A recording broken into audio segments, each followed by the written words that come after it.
And first, let's talk about today.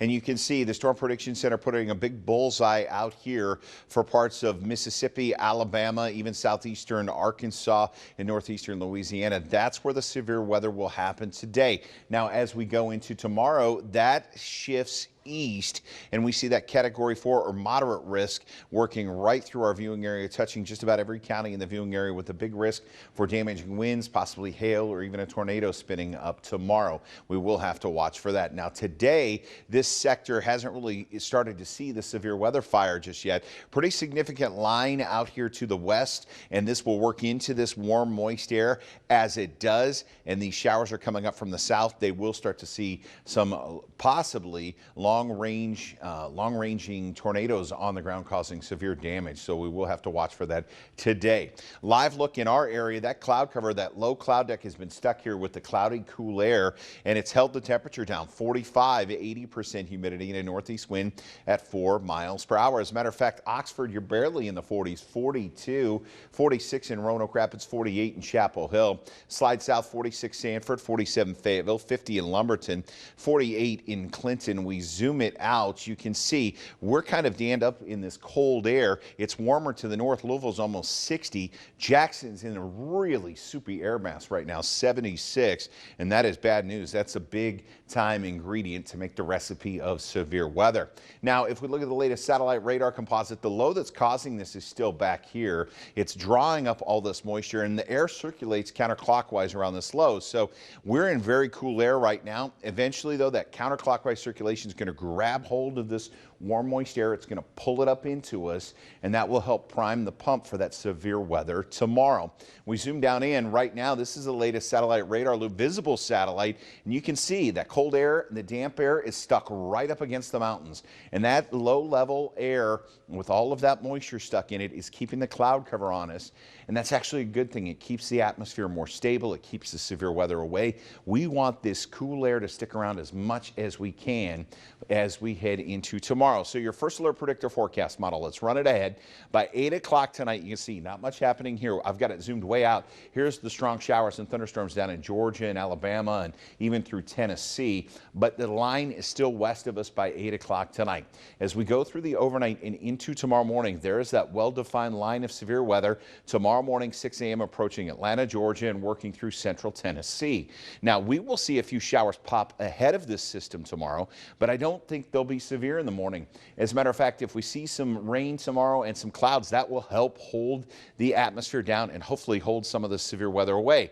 The line approaches by lunchtime tomorrow. By this time tomorrow, I think it's approaching the triad. We're still just seeing rain, and then that line works through, and we start to see the severe risk tomorrow about 3 o'clock. Between 3 and 6 it works through, and then into the evening hours we will watch that line work through. Of course, Chief Meteorologist Chris Holman will be all over this tonight, and he'll update you on the timing should it change. But tomorrow afternoon we will watch for that severe weather firing. Today the sun should be able to burn some of those clouds off. If it does, it'll jump those temperatures up near 60 degrees. 7-day forecast powered by AccuWeather. 62 today, 70 tomorrow. Friday, 58. There'll be showers on the backside of the system moving out of here.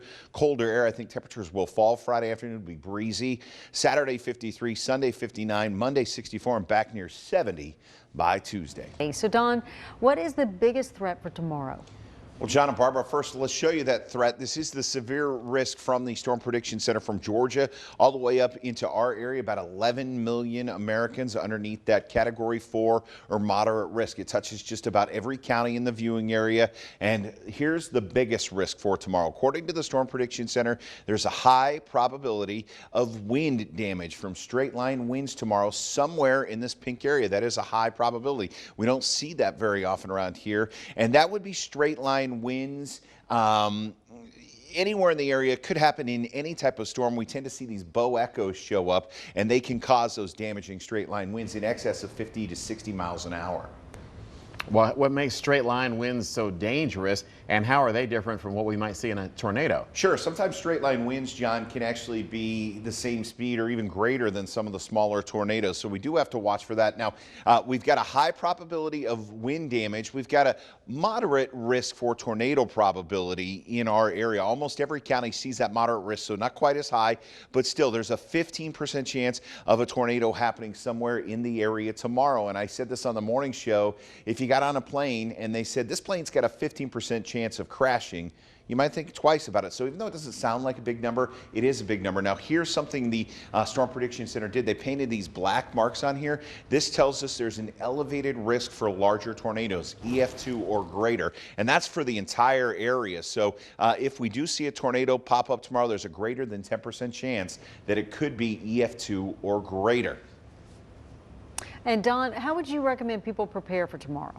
Well, the first thing you do to get prepared for those winds or those tornadoes, Barbara, is get down any loose branches. You want to bring in everything like your deck chairs or patio furniture, your garbage cans. Make sure they're all secured. A trampoline, make sure it's chained to a tree or to the ground, because those winds can blow that around. But also what you have to watch for tomorrow is the hail probability from the Storm Prediction Center. It's a high probability, a moderate probability for every county in the viewing area. What that means is there is a chance at seeing hail tomorrow, and it could be rather large hail. So if you have a garage and you tend to, I got stuff in my garage, and you park on the street, tomorrow's not the day to do that. Get that car in the garage or get it under something tomorrow afternoon and evening, because hail could be a problem, and that's another way you can prepare.